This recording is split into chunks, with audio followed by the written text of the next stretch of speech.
नमस्कार, मैं अनुज नरवाल रोहत की ओर।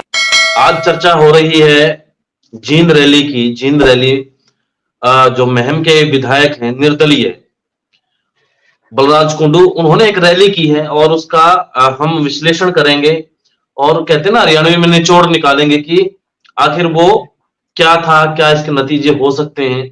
उन पर हम चर्चा करेंगे। मंच पर क्या हुआ, उनके भाषण में कितना दम था कि नहीं दम था, लोग कितने आए, कौन कौन मंच पर था, तो उस पर हम चर्चा करेंगे। प्रद्युमन जोशीला हमारे साथ हैं। स्वागत है आपका प्रद्युमन जी। जी धन्यवाद डॉक्टर साहब।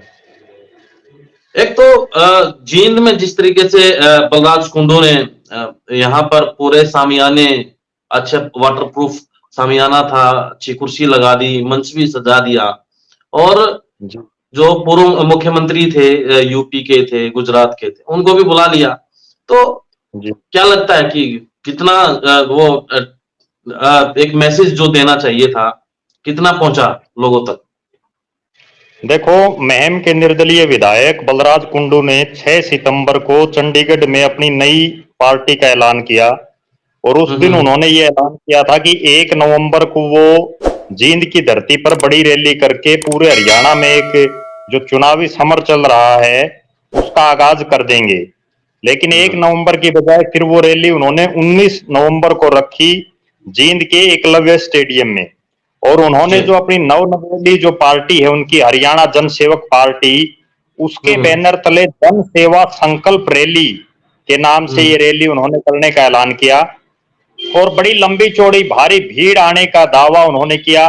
और बड़ी चिर प्रतीक्षित हम कह सकते हैं ये रैली, क्योंकि 1 को पहले डिक्लेयर की, फिर उसके बाद 19 की हुई, लेकिन हम्म। ना ही भीड़ के लिहाज से रैली में कोई ज्यादा दम दिखा, ना ही हम्म। नेताओं के लिहाज से रैली में कोई दम दिखा। जिन बड़े बड़े हम्म। नेताओं का रैली में आने का, क्योंकि सत्यपाल मलिक जो बड़े आज के दिन चर्चित नेता जिनको हम कह सकते हैं पूरे भारत की राजनीति में, पूर्व राज्यपाल हैं और बड़े चेहरे हैं, उनको भी हम्म। उन्होंने निमंत्रण दिया था और लेकिन वो भी इस रैली में नहीं आ पाए। रैली में हम्म। केवल 2 राज्यों के पूर्व मुख्यमंत्री, जिनमें शंकर सिंह वाघेला जो गुजरात के पूर्व मुख्यमंत्री हैं, और उनका अब दौर चला गया है राजनीतिक रूप से अगर बात करें। जिस तरह से हम्म। हरियाणा में बहुत से ऐसे नेता हैं जो आज से 20-30 साल पहले जिनका राजनीति में एक ओरा था, आज उनको हम्म। कोई नहीं पूछता। तो उसी हम्म। श्रेणी में आज शंकर सिंह वाघेला को राजनीतिक रूप से गुजरात में कोई बहुत लंबा चौड़ा नाम आज के दिन नहीं रह गया है। दूसरा हम्म। जो उन्होंने बुलाया, इंडिया गठबंधन के ही एक जो अहम सदस्य हैं, समाजवादी पार्टी के अध्यक्ष हैं और उत्तर प्रदेश के मुख्यमंत्री रहे हैं अखिलेश यादव। लेकिन हम्म। अखिलेश यादव का और उनकी पार्टी का हरियाणा की राजनीति में कोई बहुत लंबा चौड़ा प्रभाव ना कभी पहले रहा है और ना आज के दौर में तो बिल्कुल है ही नहीं। एक हम्म। वो समय था जब मुलायम सिंह यादव और अमर सिंह की जोड़ी ने एक बार कोशिश आज से 15 साल पहले जरूर की थी हरियाणा प्रदेश में अपने पांव जमाने की, लेकिन हम्म। वो पांव जमना तो बहुत दूर की बात है, उनके हरियाणा की धरती पर पांव भी कहीं कहीं ही टिक पाए। और आज हम्म। दोनों ही नेताओं ने जो भाषण दिया हरियाणा की जनता के लिहाज से, वो कोई बहुत बड़ा लंबा चौड़ा दावे करने वाला या लोगों को एक तरह से प्रभावित करने वाला भाषण दोनों ही वक्ताओं का नहीं था जो मुख्य वक्ता रैली के थे। प्रद्युमन जी, जी एक बात बताइए कि आपने कहा कि सपा का नाम लिया, वाघेला का नाम लिया, तो जी हरियाणा में तो वो कहते हैं कि राजनीतिक तौर पर उन्होंने पूरा प्रोजेक्ट देखें कि यहाँ पर पूरा दुकान हो या कोई शोरूम हो, इनका तो खोखा भी नहीं है, तो कैसे काम चलेगा फिर? ये क्यों लेके आए नहीं, और बात क्यों? बिल्कुल बिल्कुल, इनकी खुद की दुकान जब बंद है तो दूसरों की दुकान का दुकान खोखा कैसे भी खुल नहीं है। पाएंगे। मैं कह बिल्कुल रहा हूँ बिल्कुल हरियाणा में तो बिल्कुल इनका खोखा भी नहीं है। दुकान तो बड़ी चीज हो जाती है बिल्कुल। भाई साहब। नहीं, बिल्कुल आपकी सही बात है। और हरियाणा प्रदेश में दोनों ही नेताओं का दो बातें और भी होती हैं। बेशक हम्म। राजनीतिक रूप से हरियाणा में इन नेताओं का प्रभाव नहीं है, लेकिन हम्म। राजनीतिक रूप से भी ये लोगों को प्रभावित करने वाले नेता नहीं है। एक ऐसा आदमी हम्म। होता है जो एक वोट कैचर होता है। जैसे हम मैं अगर उदाहरण दूं, हालांकि वो एक अलग सीन चला जाएगा, जैसे आज हम बात करते हैं हनुमान बेनीवाल की। बेशक हम्म। हरियाणा प्रदेश में उनका कोई वजूद आज के दिन नहीं है, लेकिन लोग हम्म। उनको सुनने के लिए आ सकते हैं, वो आकर्षित कर सकते हैं। इसी तरह से हम्म। कांग्रेस पार्टी में युवा चेहरा है कन्हैया कन्हैया हम्म। कुमार को। बेशक उनका कोई बहुत लंबा चौड़ा राजनीतिक वो नहीं, लेकिन सुनने के लिए लोग उनको आ सकते हैं। इसी तरह से जैसे कुमारी मायावती थी, जब वो किसी स्टेज पर उनको बुला लिया जाता था तो लोग उनको सुनने के लिए आ जाते थे, लेकिन यहाँ तो रावण है दोनों ही आज के नेताओं में, रावण भी एक नाम कह सकते हैं, चंद्रशेखर रावण। नहीं, चंद्रशेखर रावण खुद नहीं आए, उनकी पार्टी का एक प्रतिनिधि वहां आया हुआ था। उनको और तो बोलने भी नहीं दिया। हाँ हाँ, ये बात आपकी बिल्कुल सही है। जो दो हाँ। मुख्य चेहरे, एक तो जो बहुजन समाज पार्टी के हरियाणा में पहले प्रभारी थे और उन्होंने अभी अपनी अलग पार्टी बनाई है, उनको भी नहीं बोलने दिया गया, और चंद्रशेखर रावण के जो प्रतिनिधि के रूप में वहां आए हुए थे उनको भी नहीं बोलने दिया गया। दूसरी बात, आप एक चीज और देखिए, चंद्रशेखर रावण इनेलो पार्टी के भी मंच पर चले जाते हैं और वो 25 सितंबर की रैली में भी गए। तो उनका कोई अपना खुद का ये नहीं कह सकते कि वो बलराज कुंडू की अगर रैली में वो शामिल हो गए तो इसका मतलब ये है कि वो बलराज कुंडू के साथ लग गए। जैसे आज राष्ट्रीय लोकदल जो अजीत सिंह की है, जयंत चौधरी के प्रतिनिधि भी यहाँ आए हुए थे, लेकिन जयंत चौधरी के प्रतिनिधि अभय चौटाला की रैली में भी आए हुए थे। अखिलेश यादव को अभय चौटाला की रैली में भी निमंत्रण दिया गया था, ठीक है, वो नहीं आ पाए।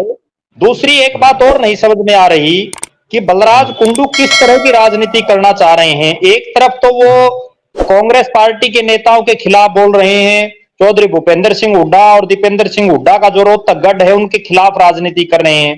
दूसरी तरफ उसी कांग्रेस के नेतृत्व, जो सबसे बड़ा दल है इंडिया गठबंधन में, वो कांग्रेस है, और उसी इंडिया गठबंधन के लोगों को वो अपने स्टेज पर बुला रहे हैं।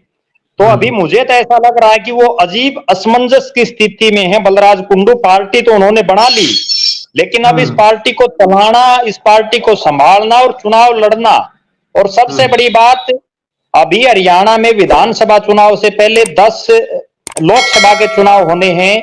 क्या 10 प्रत्याशी बलराज कुंडू के पास हैं लोकसभा का चुनाव लड़ने के योग्य?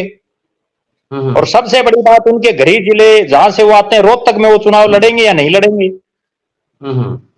दूसरा एक सवाल आपने किया कि जिस तरीके से आज जो पूरा लाइव भी देखा मैंने उनके पेज के ऊपर, तो उस पे हालांकि हमला तो ये कहते हैं परिवारवाद की बात करते हैं, अपनी पत्नी को ही मेरे ख्याल में बड़ा पद दे की पार्टी में, ये परिवारवाद नहीं है क्या? देखो, बिल्कुल टोटली परिवारवाद है, और उन्होंने इस बात को अभी तक सार्वजनिक रूप से पहली बार जो है वो इस तरह की इतनी बड़ी जनसभा में उन्होंने अपनी पत्नी का ना केवल फोटो लगाया, बल्कि अगर आप उनका भाषण सुनो तो उसमें वो उनका स्वागत करते हुए भी नजर आ रहे हैं कि वो यहाँ पहुंची हैं पार्टी की अध्यक्ष के नाते, और जो है उनका यहाँ पर स्वागत है। समझ नहीं आ रहा कि किस तरह की, एक तरफ तो वो परिवारवाद की बात कर रहे हैं, दूसरी तरफ वो खुद अपनी धर्मपत्नी को पार्टी का सर्वे सर्वा बढ़ा करके जो है परिवारवाद को लॉन्चिंग कर रहे हैं। लाइव की आप बात कर लीजिए, उसमें भी दो ही फोटो, एक तरफ बलराज कुंडू, दूसरी तरफ उनकी धर्मपत्नी का। तो निश्चित रूप से मुझे तो ऐसा लग रहा है कि अभी राजनीतिक रूप से अपरिपक्व नेता के तौर पर जो है बलराज कुंडू काम कर रहे हैं। उन्होंने पार्टी बनाने में भी जल्दबाजी दिखाई, और ये जो जनसभा उन्होंने रखी, जो रैली रखी, ये भी उन्होंने बिल्कुल जल्दी में, और जो है एक, जिसको हम ये कह सकते हैं कि नौसिखियापन के हिसाब से उन्होंने ये रैली रखी।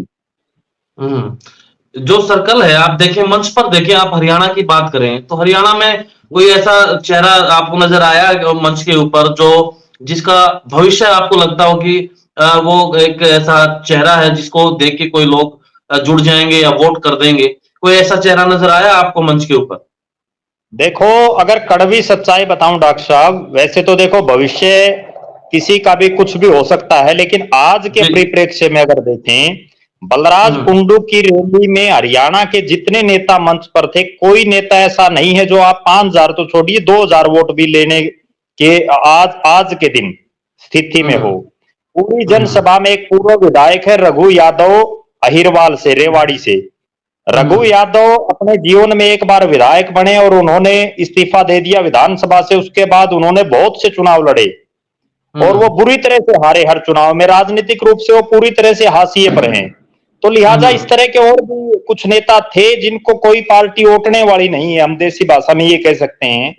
वो लोग जो है यहाँ मंच पर ज्यादातर दिखाई दिए, और कोई वजूद जिसका राजनीतिक रूप से अपना एक ओरा हो, और कोई ऐसा नेता हो जिसने 5, 10, 20 हजार वोटों का जिसका जुगाड़ हो, ऐसा कोई नेता मंच पर आज के दिन तो कम से कम दिखाई नहीं दिया। एक बात और समझ में नहीं आई प्रद्युमन जी की, लगभग जो भाषण मैंने सुना यहाँ पर बलराज कुंडू का, तो वो तो जी। ऐसे प्रोजेक्ट कर रहे थे जैसे वो मुख्यमंत्री बनने जा रहे हैं और सरकार उनकी आ रही है और मैनिफेस्टो आके चुटकियों में ऐसे ठीक कर देंगे, जबकि जितने वायदे वो कर दिए मुझे नहीं लगता कि सपनों में भी पूरे कर सकती है कोई सरकार। देखो ऐसा है, कई बार राजनीति में क्या होता है, किसी आदमी के पास जब अथाह पैसा हो जाए तो उसकी हम्म। जो राजनीतिक महत्वाकांक्षा है वो और ज्यादा बढ़ती जाती हैं। बलराज हम्म। कुंडू ने अपने पहले चुनाव में जिला परिषद का सदस्य वो बन गए, उसके बाद वो हम्म। जिला परिषद के चेयरमैन बन गए। बीजेपी ने हम्म। टिकट नहीं दी तो निर्दलीय चुनाव लड़ लिया। और यहाँ हम्म। लगातार कई बार से आनंद सिंह डांगी के विधायक बन जाने से जो एक एंटी इनकम्बेंसी थी उसका उनको हम्म। फायदा मिला। बीजेपी के हम्म। जो कैंडिडेट थे वो लगातार यहाँ से चुनाव हारते जा रहे थे, पिछले 3-4 चुनाव वो लगातार हार चुके हैं। उस हालात हम्म। में कोई और विकल्प नहीं था, लोगों को बड़े बड़े सब्जबाज उन्होंने दिखाए और उस हम्म। वजह से वो निर्दलीय विधायक बन गए।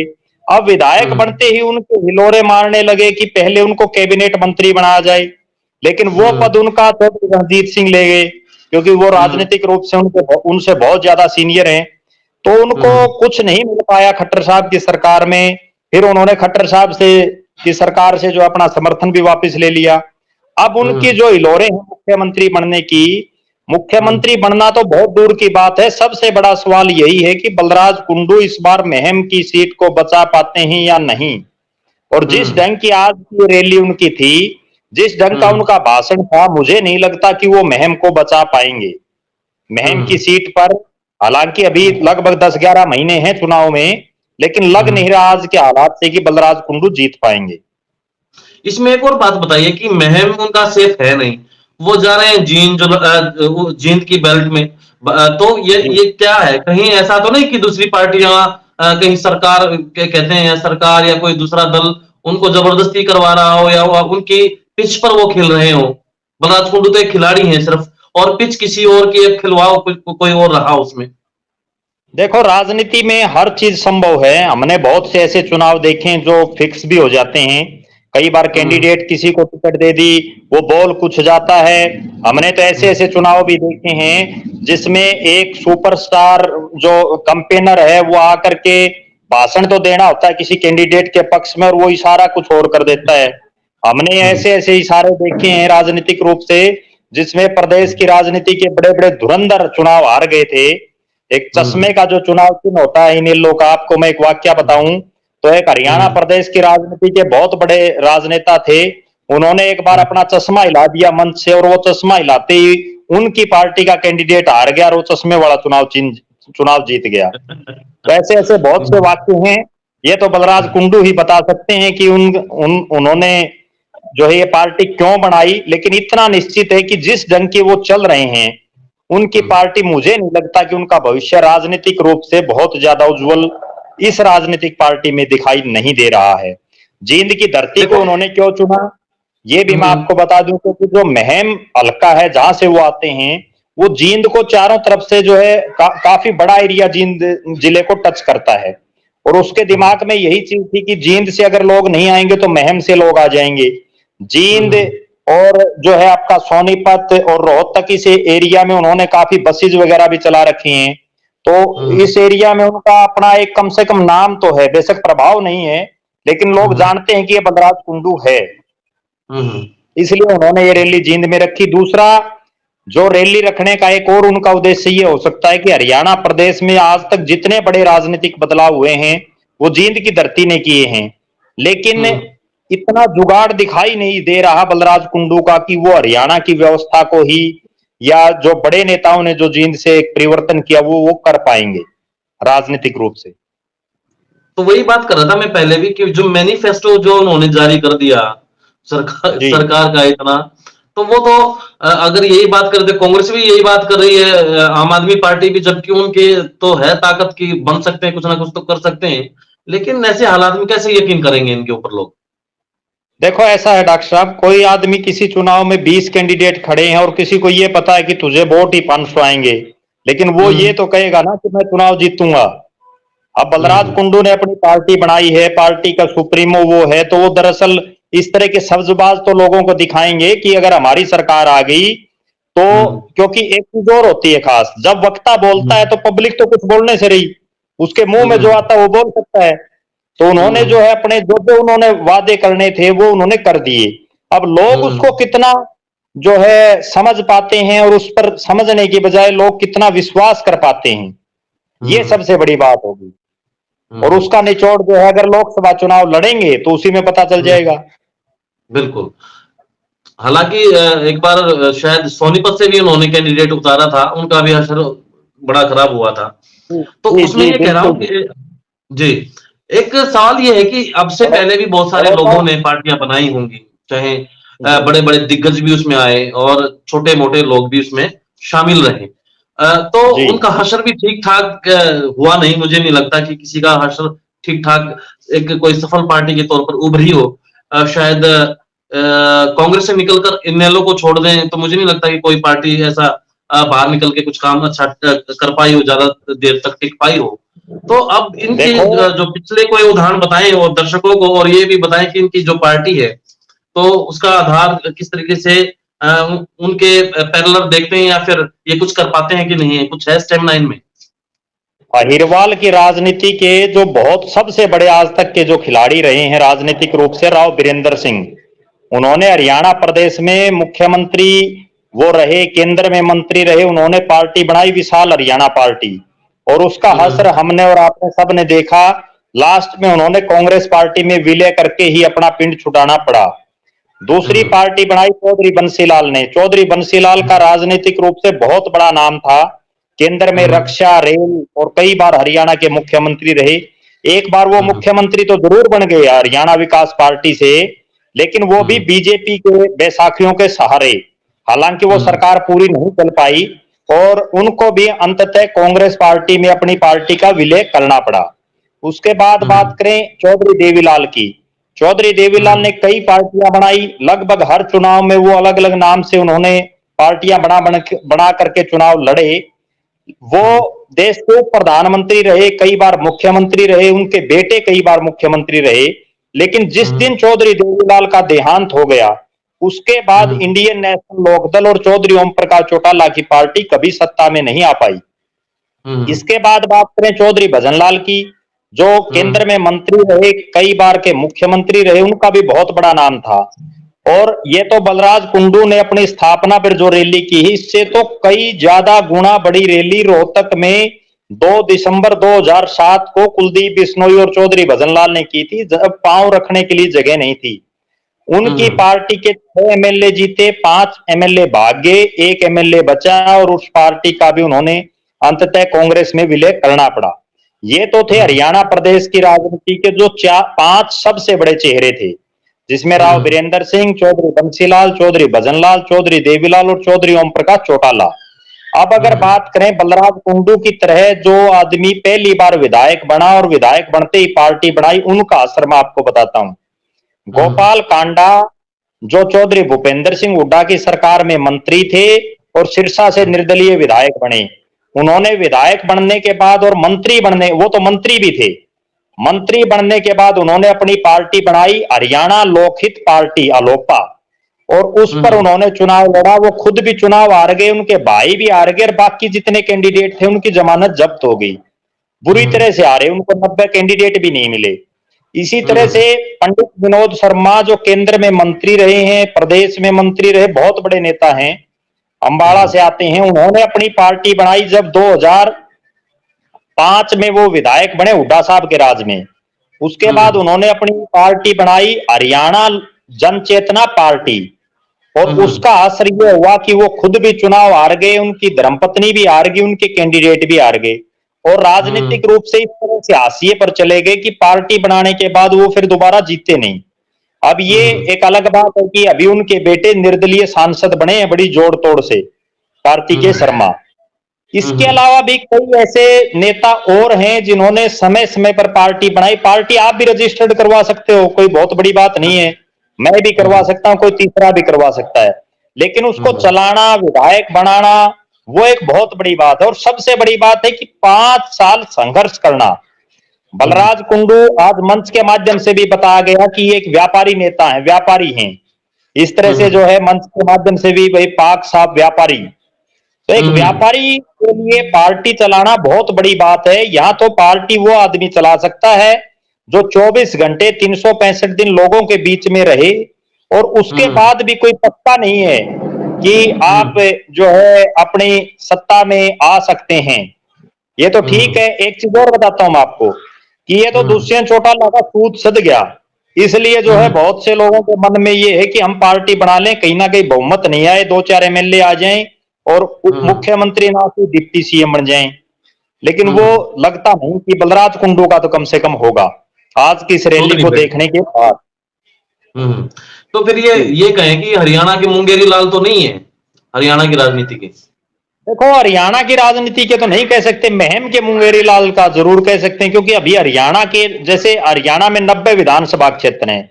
एक बहुत बड़ा प्रश्न इस रैली में ये था कि क्या 90 के 90 हलकों में से लोग बलराज कुंडू की रैली में आ पाएंगे, और ये तो कुंडू साहब बखूबी बता सकते हैं कि कितने हलकों के लोग इस रैली में आए हैं। हरियाणा बहुत बड़ा है। आपने और हमने एक विश्लेषण पहले भी किया था, जब 26 जनवरी से महेंद्रगढ़ के नांगल चौधरी से बलराज कुंडू ने अपनी एक पद यात्रा शुरू की थी जो उसकी चंडीगढ़ तक गई थी, और जिसमें उन्होंने पूरा हरियाणा नहीं बल्कि हरियाणा के लगभग जो है 1/3 हलकों को उन्होंने कवर किया था। और तब भी हमने देखा था कि उस यात्रा का क्या हश्र हुआ था। एक उकलाना के पंतग्रामी के कुछ एरिया में और महम और कुछ एक थोड़ा जींद के पार्ट के अलावा कोई बहुत लंबा चौड़ा वजूद उस यात्रा का भी दिखाई नहीं दिया था। और वही सेम सिचुएशन आज ये है कि मुंगेरी लाल के जो हसीन सपने वो देख रहे हैं, ऐसा लग नहीं रहा कि कहीं मनोहर लाल बनने के चक्कर में और महम को ही ना खो बैठे बलराज कुंडू। तो मुंगेरी लाल हो जाएंगे फिर तो। कहीं वही कहते हैं कि ज्यादा लेने के चक्कर में अपनी भी चीज वो वहां से भी उसको छुड़वा ना दें, कहीं ना कहीं पीछे ना रह जाए। तो वो एक कहावत है कि चौबे जी छब्बे जी बनने गए थे और दूबे जी बनकर के लौटे। मैम के विधायक जी मुख्यमंत्री बनने के चक्कर में कहीं विधायक ही ना रहे। हाँ, तो पूरा निचोड़ क्या है इस रैली का, क्या कहें फिर, मतलब क्या समझ में आया? देखो, पूरा निचोड़ मैं 2-3 बातें समझ पा रहा हूं। पहली बात तो ये है कि बलराज कुंडू का राजनीतिक रूप से हरियाणा प्रदेश के स्तर पर वो राजनीतिक नाम, वो राजनीतिक ओरा नहीं है कि वो एक राजनीतिक पार्टी को लीड करके सत्ता के में भागीदार भी बन सके। सत्ता चलाना एक अलग बात है, भागीदारी भी हो सके उनकी। दूसरी बात, मैं उनकी तो टाइमिंग को बिल्कुल गलत मानता हूं। आज एक और अजीब बात ये थी, एक संयोग भी कह सकते हैं कि आज क्रिकेट के वर्ल्ड कप का फाइनल है और क्रिकेट भारत की धरती पर बहुत देखा जाता है। तो भारत आज वर्ल्ड कप के फाइनल में है। तीसरी बड़ी जो बात है वो ये है कि 19 नवंबर का जो ये समय उन्होंने जो चूज किया, ये किसी भी तरह से मैं सही नहीं मान रहा। अगर उनको रैली करनी थी, अपनी ताकत ही दिखानी थी, या तो वो आज ये ऐलान करते कि वो लोकसभा का चुनाव लड़ेंगे, तो भी हम मान सकते थे कि ये रैली ठीक टाइम पर है। अगर उनको लोकसभा का चुनाव नहीं लड़ना है तो अभी रैली का मैं कोई मतलब औचित्य नहीं समझ पा रहा हूं। दूसरी बात, रैली करने से पहले उनको हरियाणा प्रदेश के 90 नहीं तो कम से कम 50 विधानसभा क्षेत्रों का दौरा तो जरूर करना चाहिए था, जहां उनकी टीम होती। आज उनकी कार्यकारिणी, एक और खास बात बताता हूं मैं आपको, इस रैली से पहले जब उन्होंने 6 सितंबर को अपनी पार्टी का ऐलान किया तो मंच पर जींद का एक युवा नेता मंच पर था, और वो युवा नेता भी उनकी पार्टी को छोड़ करके चला गया। पार्टी अभी बनी है और छोड़ने वालों की लाइन शुरू हो चुकी है। और उस नेता के दम पर वो उचाना विधानसभा क्षेत्र में उसने कई कार्यक्रम भी करवाए बलराज कुंडू के, और उम्मीद थी कि उचाना से कुछ लोग आएंगे, लेकिन वो नेताजी पहले ही पार्टी को छोड़ गए। पार्टी बनी है, पदाधिकारियों की घोषणा भी नहीं हुई है, और छोड़ने वालों की जो है लाइन शुरू हो गई है। तो हम अंदाजा लगा सकते हैं जी। पार्टी कहीं ट्रेनिंग सेंटर तो नहीं हो जाए पॉलिटिकल लोगों का? ठीक है जी, यहाँ ट्रेनिंग लो और निकल जाओ समय से। देखो, मुझे तो ट्रेनिंग सेंटर वाला भी कोई बहुत लंबा चौड़ा नहीं लग रहा, क्योंकि वो राजनीतिक रूप से इतने कद्दावर नेता नहीं है कि बहुत से लोगों को वो विधायक और सांसद बना सकें। ये कोई चौधरी देवीलाल या चौधरी बंसीलाल या चौधरी भजनलाल जैसे इतने बड़े कद के जो नेता हैं, उनके लेवल पर नहीं है कि जिससे थापी मार दी वो विधायक बन गया। या तो अगर बलराज कुंडू महम को छोड़ करके जो 89 विधानसभा क्षेत्र हैं वहां जो हमारे दर्शक हैं वो खुद भी अंदाजा लगा सकते हैं कि बलराज कुंडू का कितना राजनीतिक वजूद है। दूसरी बड़ी बात ये रहेगी कि बलराज कुंडू 2024 में महम से उनकी पत्नी चुनाव लड़ती है या वो खुद लड़ते हैं। और अगर महम से उनके परिवार का कोई सदस्य लड़ता तो वो खुद कहां से लड़ते हैं, उनको भी कोई हल्का देखना पड़ेगा, जो आज के दिन कहीं नहीं दिखाई दे रहा 89 के 89 विधानसभा क्षेत्रों में। पहले तो संकट घर में ही है। जी बिल्कुल, महम को जब तक देखो राजनीतिक पार्टी तभी चलती हैं। आज हम बात करें, चौधरी भजनलाल ने पार्टी बनाई, आदमपुर उसका गढ़ था, आदमपुर में सेफ सीट थी उसके लिए, सब ने जोर लगा लिया, लेकिन आज तक भजनलाल परिवार आदमपुर से नहीं आ रहा। चौधरी बंसीलाल ने पार्टी बनाई, उसके लिए तोशाम उनका एक गृह क्षेत्र था, गढ़ था, हालांकि वो एक दो चुनाव सुरेंद्र सिंह और वो हार गए थे, लेकिन उसके बावजूद तोशाम जो है उनके लिए एक सेफ पॉइंट था। इसी तरह से चौटाला जो परिवार है उनके लिए पहले रोड़ी से चौटाला साहब चुनाव जीतते थे, उसके बाद डबवाड़ी एलनाबाद, वो उनके लिए एक सेफ हल्का हो गया। इसी तरह से राव वीरेंद्र सिंह थे, चाहे वो जाटूसाना हो, चाहे आज के दिन जो रेवाड़ी की हिरवाल बेल्ट में कोई भी हल्का हो, वहां से राव इंद्रजीत सिंह जिसको चाहेंगे वो हरा सकते हैं, जिसको चाहेंगे जिता सकते हैं।